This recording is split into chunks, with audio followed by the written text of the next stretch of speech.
So in this video, i-share ko sa iyo kung kaya ka bang buhayin sa passion mo. Kung isa kang entrepreneur, will you be pursuing number 1, your passion business, or number 2, a business that generates you cash flow? Let's go!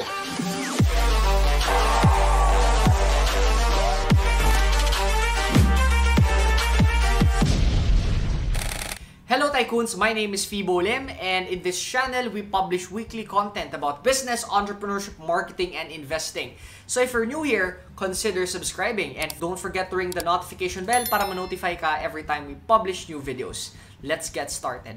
So I've received this question a lot of times, and I have also seen a lot of people kumbaga dumaan sa situation na to. Whether, number 1, they will pursue their passion business, or number 2, they will pursue a business that generates them money or cash flow. Okay? I'll be sharing with you my personal experience and what I have done. But that doesn't mean what I have done, yun din yung gagawin mo. So it's up to you if you're gonna follow ano yung in-implement ko. Okay? Now, for those of you who did not know, yung passion ko was to become a speaker. Okay? So bago ko pa kinita yung first million ko, that was my passion, to become a speaker. However, I did not make my first million through becoming a speaker. Okay? In fact, I made my first million doing affiliate marketing. Ibig sabihin, I was selling other people's products and making a commission in return. Okay? So, kumbaga, what I did was, I generated a cash flow business. I pursued a business that would make me money just for me to be able to save and for me to be able to have that peace of mind. For me to be able to pay for my bills. Okay?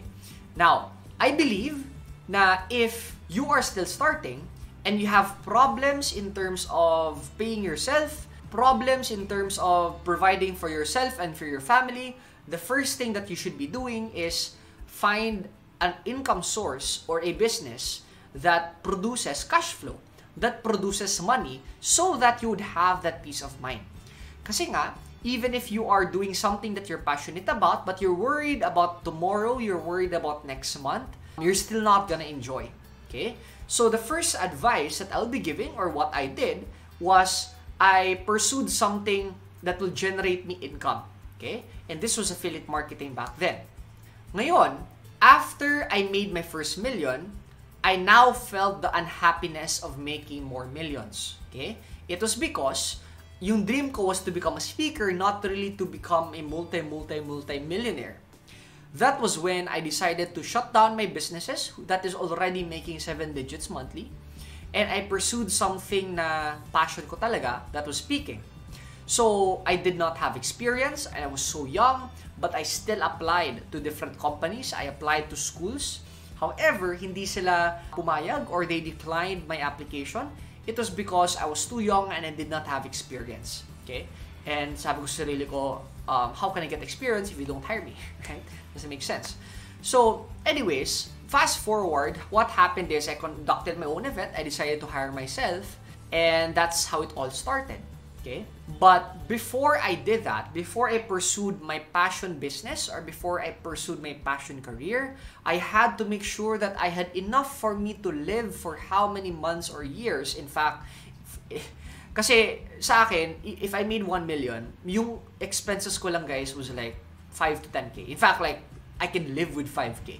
Like, seriously. Okay? It's because my expenses are low. Now, ibig sabihin yan, when I was in a business that generates me money, I was very, very, very conscious with my expenses. Okay? Kasi, yes, kumikita ka nga, pero pag yung expenses mo is very high, mabilis lang yun maubos. Does that make sense? So, when I pursued my passion business, I was ready to make no money for how many years? It is because this is what I love, and this is now what makes me fulfilled and happy. Thank God na it only took me a few months or less than a year for my brand to take off, or I would say for me to start making income, monetizing speaking, no? Pero what I did is, again, number 1, I looked for a business that generated me money. Number 2, after that is done, I decreased my expenses and made sure that my existing savings compared to my monthly expenses has a huge gap so that I can live for how many years. But I would say, in that case, I think 1 to 2 years is already enough. Okay? As long as hatawin mo. Some people can get started with 6, but I don't suggest na meron kang less than 6 months and pursue something that you really love. I believe the minimum is 6. My ideal is 1 to 2 years. Now, okay? So in getting started, do a business that generates you money. But when it is in scaling naman, I would suggest now to do business that is something that you really love, you're really passionate about. And that for me was speaking, and that's how I built my speaking career. And that's how it scaled. And that's how most of you might have known me. You know me because of the Fibo Lim brand, not because of the side hustles I did before, right? Now, the question is, does passion really bring you money? Okay? And the answer is yes. Okay?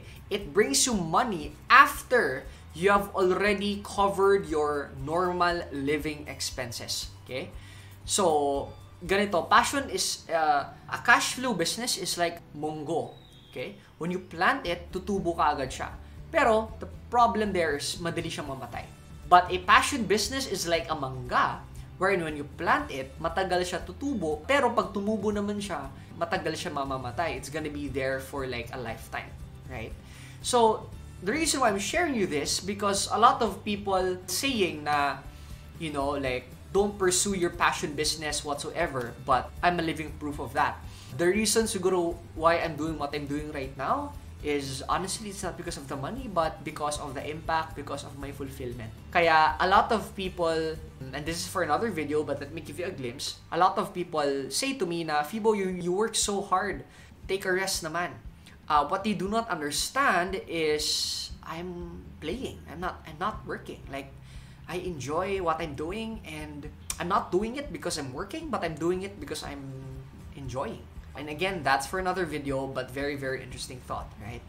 So, question of the day. Ikaw ba, would you be pursuing your dream passion business? Or would you be pursuing a business that generates you cash flow?